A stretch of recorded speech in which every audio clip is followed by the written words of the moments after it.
बढ़ेंगे। गुजरात विधानसभा चुनाव होने से पहले आम आदमी पार्टी को बड़ा झटका लग गया है। पार्टी ने 4 नवंबर को सुबह में ही ईसुदान गढ़वी को अपना मुख्यमंत्री उम्मीदवार घोषित किया था। उसके बाद से ही पार्टी में बड़े नेता इंद्रनील राजगुरु ने विरोध शुरू कर दिया था। अब वो आम आदमी पार्टी छोड़कर वापस कांग्रेस में चले गए हैं। वो राजकोट पूर्व से विधायक रह चुके हैं। आपको बता दें कि ईसुदान गढ़वी ने हाल ही में अपने पत्रकारिता करियर को छोड़कर राजनीति की पिच पर अपना भविष्य आजमाने के लिए वो उतरे थे। राजगुरु के पार्टी छोड़ने से आपको गुजरात के सौराष्ट्र इलाके में बड़ा झटका लगा है। आम आदमी पार्टी छोड़ने के बाद उन्होंने कहा कि आप लोगों की आंख में धूल झोंकने का काम कर रही है। उन्होंने ये भी कहा कि आपने कहा था कि वो बीजेपी को सत्ता से बाहर करेगी, हालांकि वो कांग्रेस को ही कमजोर करने में लग गई, इसलिए मैं पार्टी छोड़कर बाहर आ गया हूं। तो एक बड़ा झटका इसको माना जा रहा है।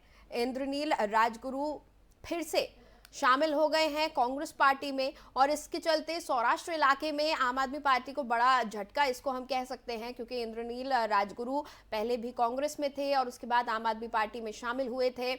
कहा यह जा रहा था कि उनको आम आदमी पार्टी अपना सीएम फेस बनाने वाली है, लेकिन ऐसा नहीं हुआ और इसके बाद लगातार उन्होंने विरोध शुरू कर दिया था। 4 नवंबर की सुबह दरअसल ईसुदान गढ़वी का नाम घोषित किया गया था मुख्यमंत्री उम्मीदवार के तौर पर और उसके बाद से ही लगातार विरोध कर रहे थे इंद्रनील राजगुरु और इस विरोध का नतीजा ये हुआ कि वो अब वापस कांग्रेस पार्टी में शामिल हो गए हैं। आम आदमी पार्टी कमजोर होती यहां नजर आ रही है।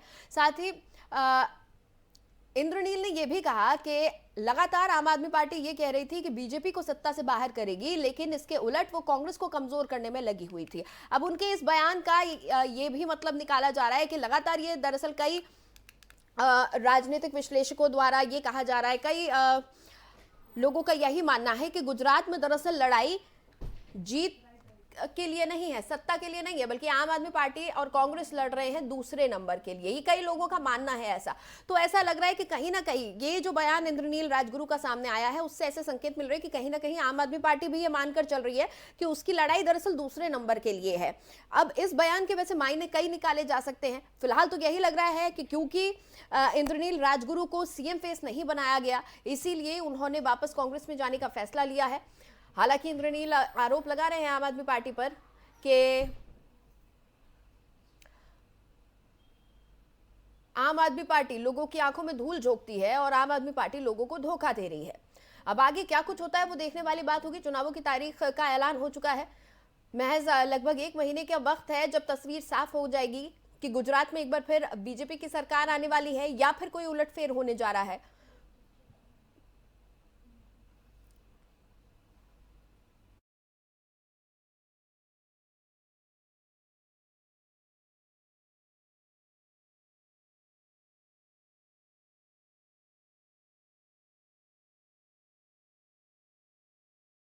चलिए अब बात दिल्ली एनसीआर की कर लेते हैं। यहाँ पर राष्ट्रीय राजधानी दिल्ली में सांसों पर संकट खड़ा हो गया है और तमाम दावों और वादों के बीच एयर क्वालिटी इंडेक्स 300 से नीचे ही नहीं आ रहा है। पराली जलाने और प्रदूषण के अन्य कारकों के चलते दिल्ली में हेल्थ इमरजेंसी जैसे हालात अब भी बने हुए हैं। दिल्ली में मंगलवार सुबह 8 बजे के करीब औसत AQI 321 रहा। सफर के अनुसार दिल्ली स्थित लोधी पर कार्बन मोनोऑक्साइड की मात्रा 117 और PM 2.5 रहा, 235 रहा। राष्ट्रीय राजधानी क्षेत्र में भी हवा खराब है। तो नोएडा में अगर AQI की बात करें तो 354 दर्ज किया गया है, जबकि गुरुग्राम में AQI 326 रहा है। दिल्ली में PM 2.5 है और PM 10 का स्तर क्रमशः बहुत खराब रहा है। इन तमाम आंकड़ों से ये साफ होता है कि लगातार दिल्ली में हवा की स्थिति खराब बनी हुई है। जो वायु गुणवत्ता है वो खराब ही चल रही है और ये एक बड़ी मुसीबत अब दिल्ली वासियों के लिए बन गई है।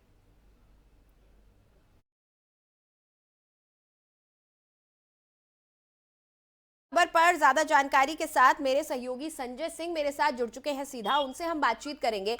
संजय, लगातार दिल्ली में हालात खराब बने हुए हैं, बल्कि यूं कहें कि दिल्ली ही नहीं पूरे एनसीआर इलाके में, चाहे वो नोएडा हो चाहे गाजियाबाद हो, AQI 300 से कम होने का नाम नहीं ले रहा है।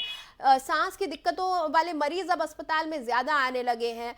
क्या अपडेट मिल रहा है? पाबंदियां तो हटाने की तैयारी हो गई है। यहाँ पब्लिकों से बात की जाए तो पब्लिक का कहना है कि जी। दिल्ली बना गैस चेंबर, दिल्ली एनसीआर को लेकर या पूरी दिल्ली की बात करी जाए, हम्म। हर एक अस्पतालों में मरीजों के बीमार लगा हुआ है। कहीं जी। ना कहीं देखा जाए कि पोल्यूशन की वजह से सांस लेने में दिक्कत होती है, हम्म। आंखों में मिर्ची जैसे लगती है हम्म। और कई ऐसे अनेक बीमारी हो रहा है। उसके वजह से पब्लिक का कहना है कि दिल्ली में पोल्यूशन लगातार बढ़ते जा रहा है, घटने का हम्म। नाम नहीं ले रहा। दिल्ली सरकार कह रही है कि पोल्यूशन को कम करने के कई ऐसे उपयोग किया गया, बाकी वहीं देखा जाए पराली खुलेआम जलाया जा रहा है, पराली पर उस पर कोई रोक नहीं है।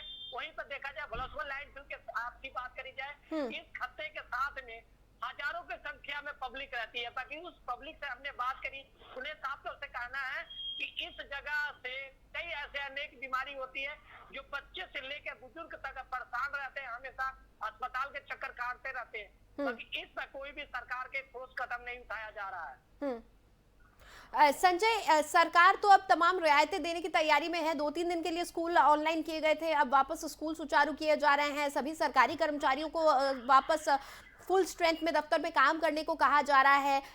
परिवहन पर लगे हुए जो पाबंदियां थी वो भी हटाई जा रही हैं। तो ऐसे में तो प्रदूषण वापस बढ़ जाएगा, क्योंकि 300 से नीचे तो AQI अब तक आया ही नहीं है।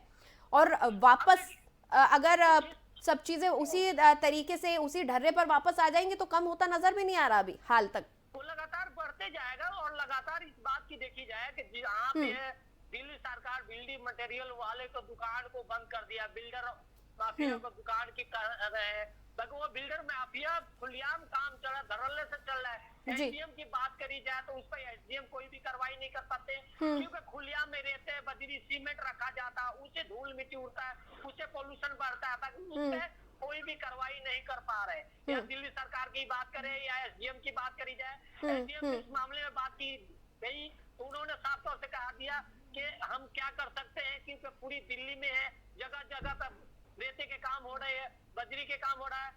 तो कई ऐसे सवाल उठ रहे हैं, क्योंकि सरकार है, एसडीएम की बात करी जाए इस पर कोई भी कार्रवाई नहीं कर पा रहा है। क्योंकि पहले एसडीएम हुआ करते तो चालान काटते थे, उस पर पानी का छिड़काव कराया करते थे, बाकी अब इस तरह से कुछ भी नहीं हो रहा है। इसकी वजह से लगातार पोल्यूशन बढ़ते जा रहा है। संजय, हम यहाँ पर निर्माण कार्य की बात कर रहे थे, तो जो तमाम पाइपलाइन के और जो सरकारी काम है वो सब कुछ वापस शुरू करने की बात कही गई, और निजी जो कंस्ट्रक्शन करवाया जा रहा था उस पर अभी भी रोक लगी हुई है। कितने बड़े पैमाने पर दिल्ली में काम हो रहा है, कुछ आपको अंदाजा है इस चीज का? जो सड़कों का काम है, पानी की पाइपलाइंस का काम है या सीवर का काम है? कई ऐसी जगह है जो खुलेआम काम हो रहा है, ताकि वहाँ जो ठेकेदार से बात हुआ उनका कहना है कि अगर पाइपलाइन के काम रुकता है तो हमारे नुकसान होता है, ताकि जब सरकार की रोक लगी है तो उसको रोकना पड़ रहा है। कई ऐसे जगह की बात करी जाए कि खुलेआम काम हो रहा है, पर्दे के पीछे काम हो रहा है, ताकि उस पर कोई भी प्रशासन चाहे कोई भी अधिकारी इस मामले को संज्ञान में नहीं ले पा रहे हैं। चलिए, बहुत बहुत शुक्रिया संजय इस पूरी जानकारी के लिए आपका। तो दिल्ली एनसीआर में प्रदूषण का स्तर कम होने का नाम नहीं ले रहा है। AQI काफी बढ़ा हुआ है, और आपको बता दें कि AQI बढ़ा हुआ रहने का मतलब है कि वायु की गुणवत्ता खराब है।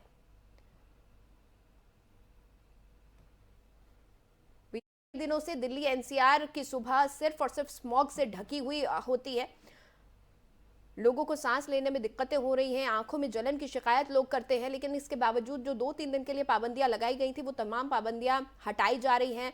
अब ऐसे में कैसे वायु गुणवत्ता ठीक होगी, कैसे दिल्ली को इस प्रदूषण से निजात मिलेगी, ये बड़ा सवाल है। क्योंकि छोटे छोटे अस्थायी कदम उठाए जा रहे हैं, स्थायी कदम तो उठाए ही नहीं जा रहे हैं अब तक, जिनका असर दूरगामी हो, जो एक स्थायी सॉल्यूशन के तौर पर स्थायी तरीके से कुछ ऐसे कदम उठाए जाए जिनसे प्रदूषण से निजात मिल सके। ऐसे कोई भी कदम अभी तक उठाने की बात नहीं हो रही है। लेकिन हाँ, लगातार प्रदूषण को लेकर बयानबाजी, आरोप प्रत्यारोप का दौर जरूर चलता रहा तमाम सरकारों के बीच, तमाम पार्टियों के बीच। ऐसे में दिल्ली वालों को प्रदूषण से फिलहाल निजात तो मिलती नहीं नजर आ रही है। बहरहाल देखना होगा कि आगे चलकर क्या कुछ और नियम लागू किए जाते हैं। अभी मौसम शुरू ही हुआ है सर्दी का, और अभी से स्मॉग की चादर में पूरा दिल्ली एनसीआर ढका हुआ नजर आता है। आगे किस तरह से स्थितियां बनी रहेंगी और क्या कुछ इसके लिए सरकार करेगी, क्या आम लोगों पर पाबंदियां लगाई जाएंगी या फिर कोई स्थायी कदम उठाए जाएंगे और एक्सपर्ट्स की राय लेकर कुछ ऐसे प्रबंध किए जाएंगे जिससे पर्यावरण को वाकई बचाया जा सके और दिल्ली वासियों को खुली हवा में, स्वच्छ हवा में सांस लेने का मौका मिल सके।